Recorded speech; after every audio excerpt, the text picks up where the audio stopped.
ಪ್ರೈವೇಟ್ನಲ್ಲಿ ಅಂಥವ್ರಿಗೆ ಸಾಲ ಮುಕ್ತರು ಮಾಡಬೇಕು ಅಂತಲೇ ಋಣಮುಕ್ತರು ಮಾಡಬೇಕು ಅಂತಲೇ ಒಂದು ಬಿಲ್ ತಂದೆ.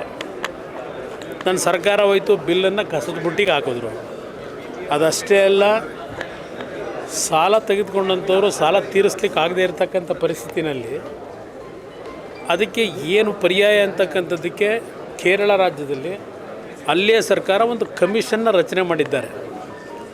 ಅಲ್ಲಿಯ ಒಂದು ಮಾಹಿತಿಗಳನ್ನು ಪಡೀಲಿಕ್ಕೆ ಅವತ್ತಿನ ನಮ್ಮ ಕೋಆಪರೇಟಿವ್ ಮಿನಿಸ್ಟರ್ ಬಂಡಪ್ಪ ಅವ್ರನ್ನ ಅಲ್ಲಿ ಕಳಿಸಿ ಎಲ್ಲ ರೀತಿಯ ಮಾಹಿತಿಗಳನ್ನು ನಾವು ಇಲ್ಲಿ ನಮ್ಮ ರಾಜ್ಯದಲ್ಲಿ ಯಾವ ರೀತಿ ಇಂಪ್ಲಿಮೆಂಟ್ ಮಾಡಬೇಕು ಅಂತಕ್ಕಂಥದ್ದಕ್ಕೆ ತೀರ್ಮಾನ ತೆಗೆದುಕೊಂಡಿದ್ದು.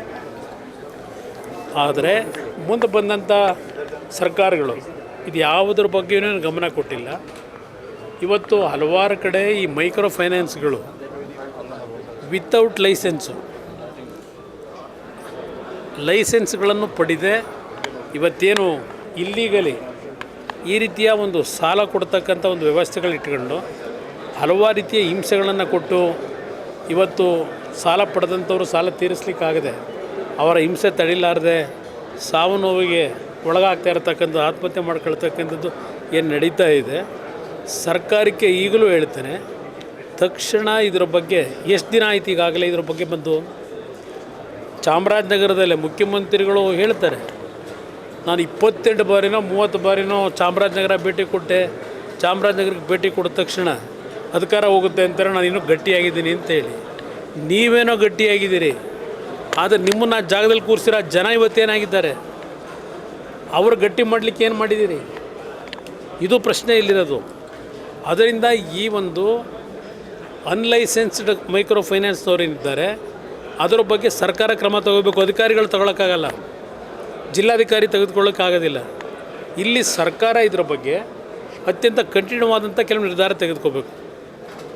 ಅದಕ್ಕೆ ಸರ್ಕಾರಕ್ಕೆ ನಾನು ಆಗ್ರಹ ಮಾಡ್ತೀನಿ. ಈ ರಾಜ್ಯದಲ್ಲಿ ಹೋಮ್ ಮಿನಿಸ್ಟರ್ ಇದ್ದಾರಾ? ಈ ರಾಜ್ಯದಲ್ಲಿ ಹೋಮ್ ಮಿನಿಸ್ಟರ್ ಇದ್ದಾರೆ ಅಂತ ನೀವೇನಾದರೂ ಅಂದ್ಕೊಂಡಿದ್ದೀರಾ? ಏನು ನಡೀತಿದೆ ರಾಜ್ಯದಲ್ಲಿ? ಏನಾದ್ರು ಒಂದು ಸೆಕ್ಯೂರಿಟಿ ಅನ್ನೋದಿದೆಯಾ?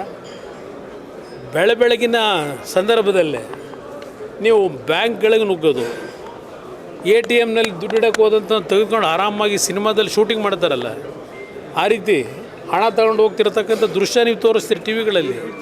ಅದು ರಾಜಾರೋಷವಾಗಿ ಇವತ್ತು ಈ ರೀತಿಯ ಒಂದು ವಾತಾವರಣ ಏನೊಂದು ನಡೀತಾ ಇದೆ. ಯಾರಿಗಾದರೂ ಭಯಭಕ್ತಿ ಇದೆಯಾ? ಇಂಥ ಒಂದು ಪ್ರಕರಣಗಳು ನಡೀತಾ ಇದ್ದರು ನನಗೇನು ಸಂಬಂಧ ಇಲ್ಲ ಅಂತ ಹೋಮ್ ಮಿನಿಸ್ಟರ್ ಹೇಳಿದ್ರೆ, ನಾವು ಇದು ಇಲ್ಲಿಗಲ್ ವೇನಲ್ಲಿ ಮೈಕ್ರೋ ಫೈನಾನ್ಸ್ ಮಾಡಲಿಕ್ಕೆ ಯಾರು ಪವರ್ ಕೊಟ್ಟಿರೋರು? ಸರ್ಕಾರ ಕೊಟ್ಟಿದ್ದೀರಾ ನೀವು?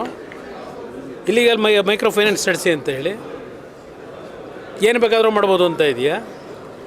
ಇವತ್ತು ರಾಷ್ಟ್ರೀಕೃತ ಬ್ಯಾಂಕ್ಗಳಲ್ಲಿರ್ಬೋದು, ಕೋಆಪರೇಟಿವ್ ಬ್ಯಾಂಕ್ಗಳಲ್ಲಿ ನೀವು ಸರಿಯಾದ ರೀತಿ ಸಾಲಗಳು ಕೊಟ್ಟರೆ ಮೈಕ್ರೋ ಫೈನಾನ್ಸ್ಗೆ ಯಾಕೆ ಹೋಗ್ತಾರೆ? ಇಲ್ಲಿ ಸರಿಯಾದ ರೀತಿಯ ಒಂದು ವ್ಯವಸ್ಥೆಗಳು ಇಟ್ಕೊಳ್ಳದೆ ಇದೆಲ್ಲ ನಡೀತಾ ಇದೆ.